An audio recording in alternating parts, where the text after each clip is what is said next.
Good evening, and welcome to What's Your Story? Tonight's episode is the Freedom Train.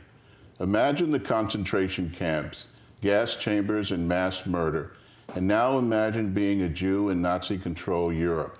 Imagine men and women and children being slaughtered in the millions because they were Jews. Imagine the little boy being put on a train by his parents to save his life. Imagine the train station filled with hate-filled, murderous Nazi soldiers. Imagine that little boy leaving everything he ever knew, not knowing what the future would bring or whether he would ever see his parents or his family again. My guest today was that little boy. His name is Ivan Backer. Welcome to the show, Ivan. Thank you very much, Jim. You are one of Nicky's kids. Would you please tell our viewing audience exactly what that means? Well, Nicky stands for Sir Nicholas Winton, who was an Englishman. He lived to be 106 years old, so I still think he's sort of present. But he was in Prague, in Czechoslovakia, on vacation in 1938. And he saw firsthand the misery of the camps in which children and grown-ups were living as refugees from the Sudetenland, which was ceded to Nazi Germany, to Hitler, in the fall of 1938 at the Munich concert, when you've probably seen the pictures of Neville Chamberlain, the Prime Minister of England, waving a piece of paper that said, "Peace in our time." Well, when he was in Czechoslovakia, he realized that nobody was caring for the children in those camps. And so he decided on his own, with a little help from other volunteers, to organize trains to take children from Czechoslovakia to England for safety.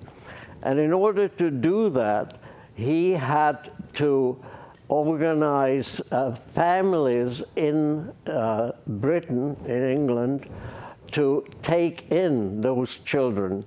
And it was really a monumental task. And he saved 669 children, of whom I was one. Go on, I mean, it's fascinating. Well,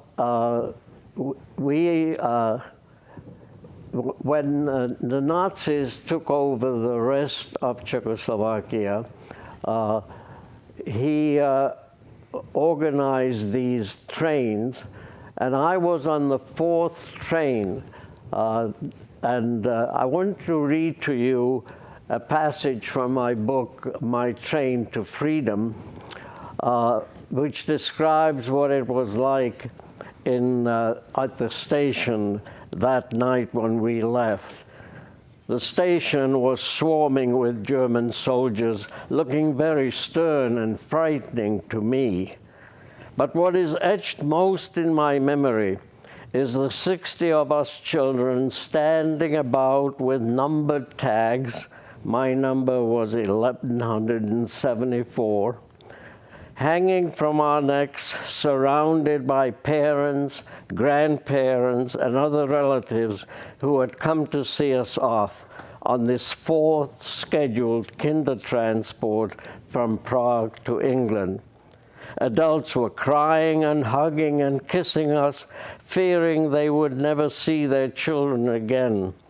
Some children, particularly the older ones, were trying to wiggle out of the embraces that held them too tightly.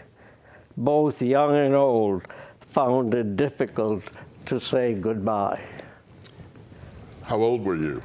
I was 10 years old in 1939, just shy of my 10th birthday, when in May of that year I made the journey from Prague to England. The trip took about a day and a half. We left at 5 o'clock in the evening from Prague. rolled through Germany all that night, and arrived in Holland in the next morning, where we were welcomed by Dutch women in their native costumes who gave us hot cocoa. And I remember very well the sense of relief when we finally left Germany. And then the next morning, we were in England, where we were transported to London. Ivan, how did your parents tell you that you had to leave them? How did they break that news to you, and how did you process that as a 10-year-old? Well, let me back up a little. I remember in 1938, when Hitler was speaking, in that guttural, frightening voice that he had, my parents were surrounding the radio, really quaking with fear. It was so visible. You know, I was 9 years old and I couldn't understand everything that was going on, but I knew there was a real danger in that voice. And so my mother, my immediate family consisted of my mother, father, and older brother, realized that she had to get us all out. And so my father left on a business trip, but it was really an escape. The day before, the Nazis walked into the Czech Republic on March 15th. My brother left 2 weeks later, and my mother registered me with the Kindertransport, with Nicholas Winton, who was staying at that point in Prague. And so by the end, about 60 days after the invasion, 3 of us were out. And then my mother had a work permit which expired on August 31st, and she had the most adventure because she needed to be in England before the 31st of August, and she did not have the Gestapo exit permit on the 30th of August.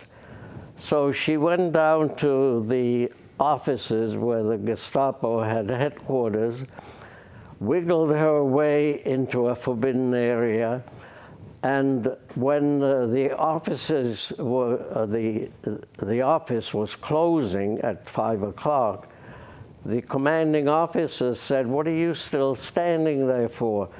And she told him what she needed, and he reached back, apparently, to a pile of passports, found her, stamped it, and said, "Get out." But really, he saved her life. At that point, it was all the trains in Germany were going east to begin the invasion of Poland on September 1st. So she couldn't catch a train, so she hired a taxi, and that took her across Germany on a lovely fall day, and the countryside is so beautiful. But as she said, I didn't know where the hell I was going. However, when she got to Cologne, she found a train to Belgium, where on the border they searched her, strip searched her, took the rest of the money that she had, spilled the contents of her 3 suitcases on the platform, and it was only a commandant there, a nurse, and 1 soldier. And the commandant came, of course, he took the money, and he said, "I can't bother with a dirty Jewess, get out." And so she was left on the platform, and she asked the soldier, "Where is Belgium?" And he said, "You see that red light in the distance? That's the Belgium border." And so at 2 o'clock in the morning, she carried those 3 heavy suitcases, one at a time, to the Belgian border. And there, the Belgians took her without paying to Brussels, where she was safe.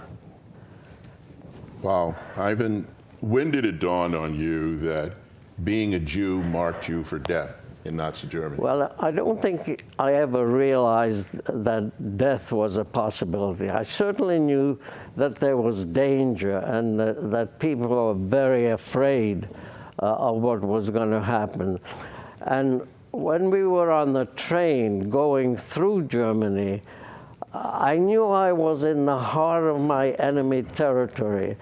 But somehow, I don't remember being really scared. I was afraid, but you know, for a kid, going alone to another country is an adventure. Mm-hmm. And so I was both thrilled, and also I was different from the other kids, from most of the other kids, because my father was already in London, and I knew I would see him when I arrived there. That was very different from most of the children with me whose parents perished and they never saw them again. Ivan, you don't call yourself a survivor. Why? Well, I think for an obvious reason. I did not suffer. I was not in a concentration camp. You know, I didn't experience any torture, any frightening scenes. I escaped. And that's why I call my book The Train to Freedom, because I avoided all of that. And I don't want to confuse escapees like myself with survivors who lived through all the horror of those years.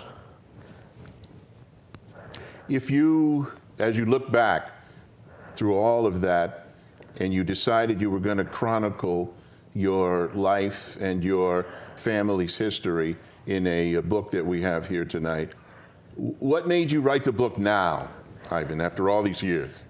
Well, you know, all of us who lived through those times are getting old and we're dying off. And I thought it was an important story to chronicle, to leave for future generations.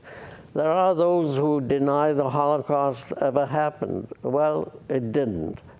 The Holocaust is a reality, and I think we have to reckon with the horrors because there are still Holocausts going on now, unfortunately.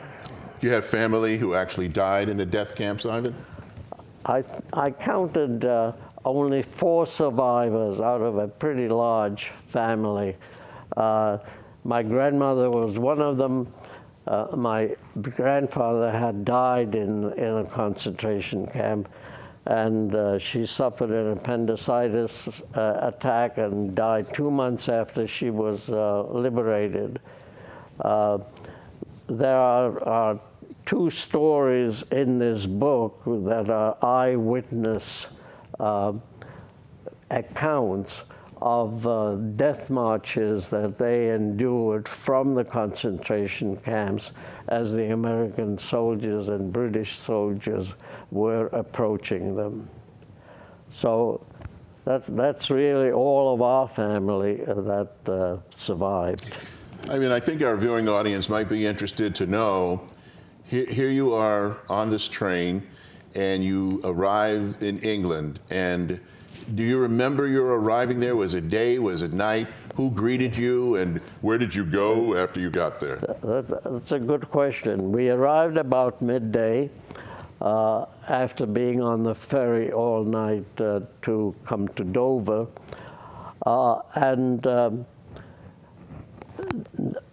There was an arrangement whereby each child had to be delivered to the English family that he or she was going to live with.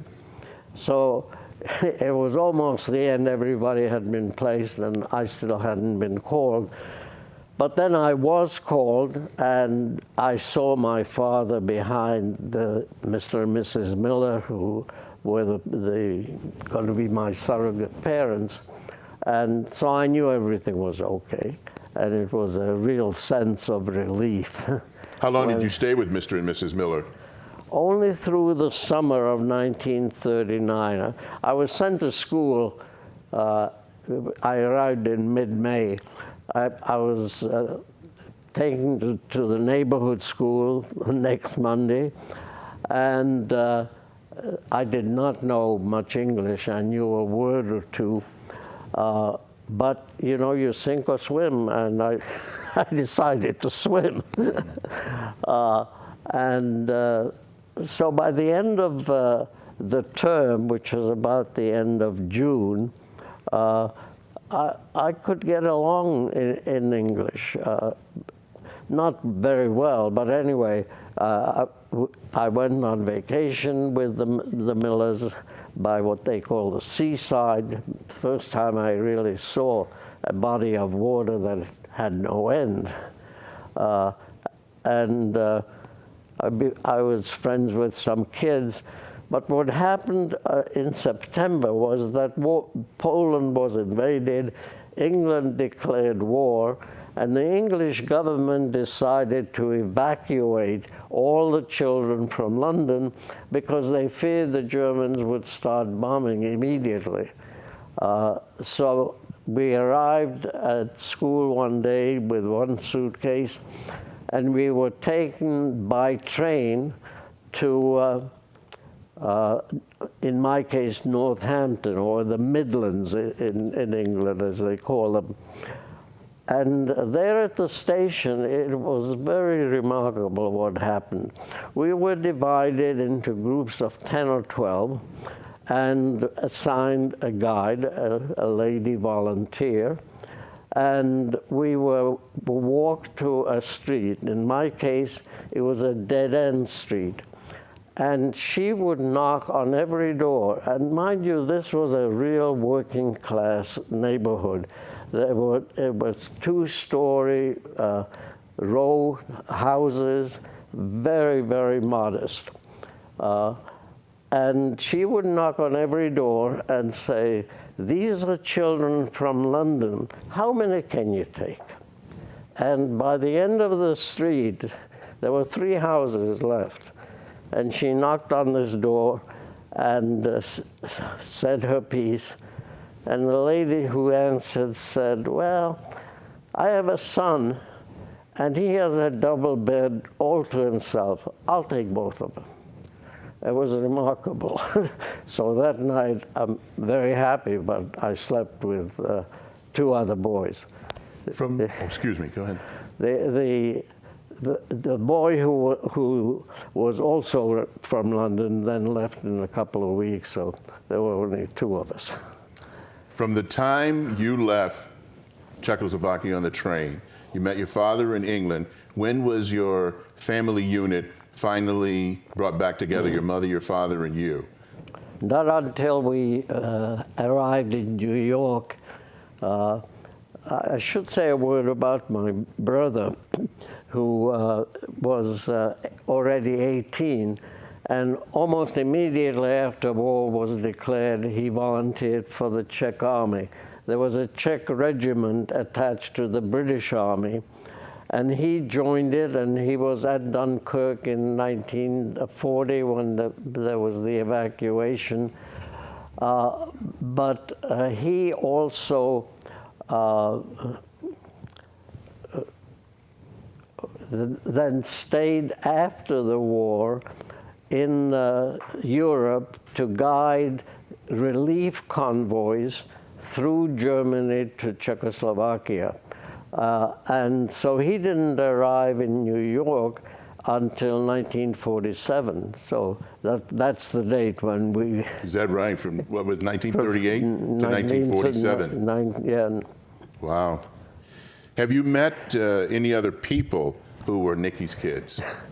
I did, but only since I began talks at the various showings of Nicky's family, and I would be asked to speak afterwards.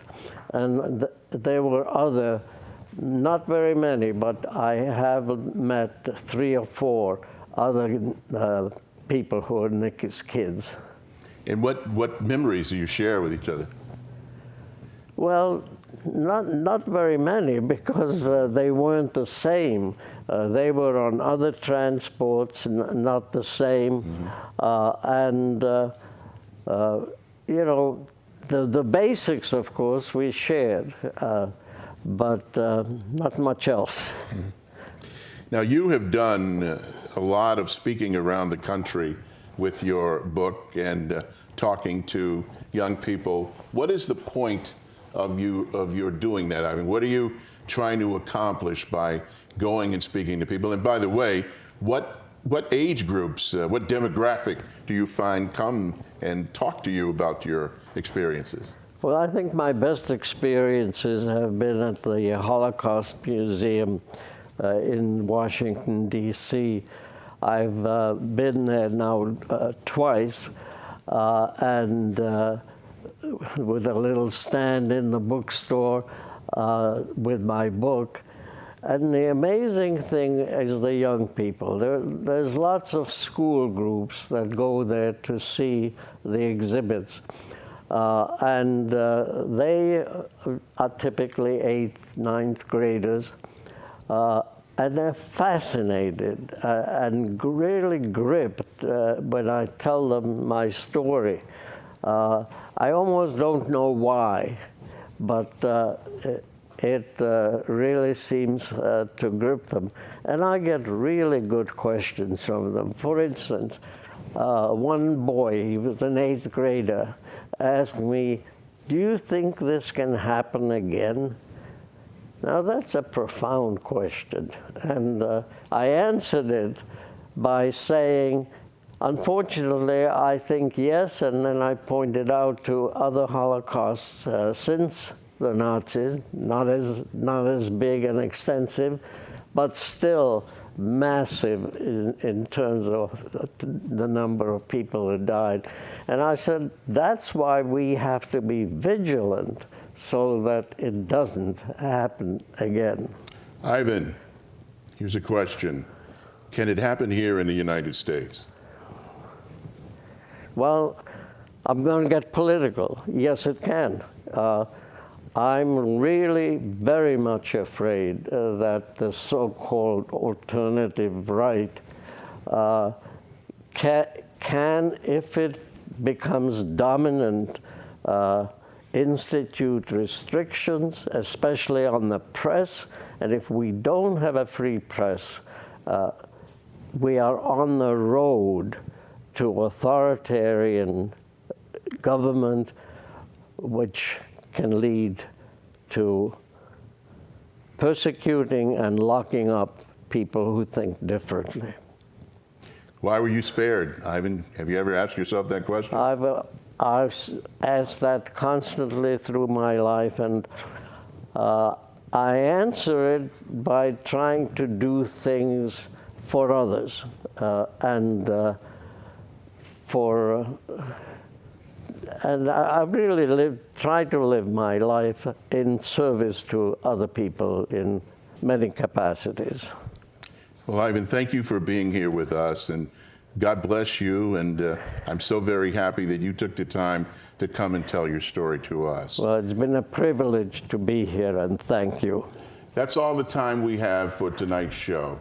My thanks to my guest, Ivan Backer, for sharing his story. Thank you for your tuning in. Our stories are as different as each snowflake and are as beautiful and numerous as the stars. Everybody has a story. What's yours? Until next time, good night.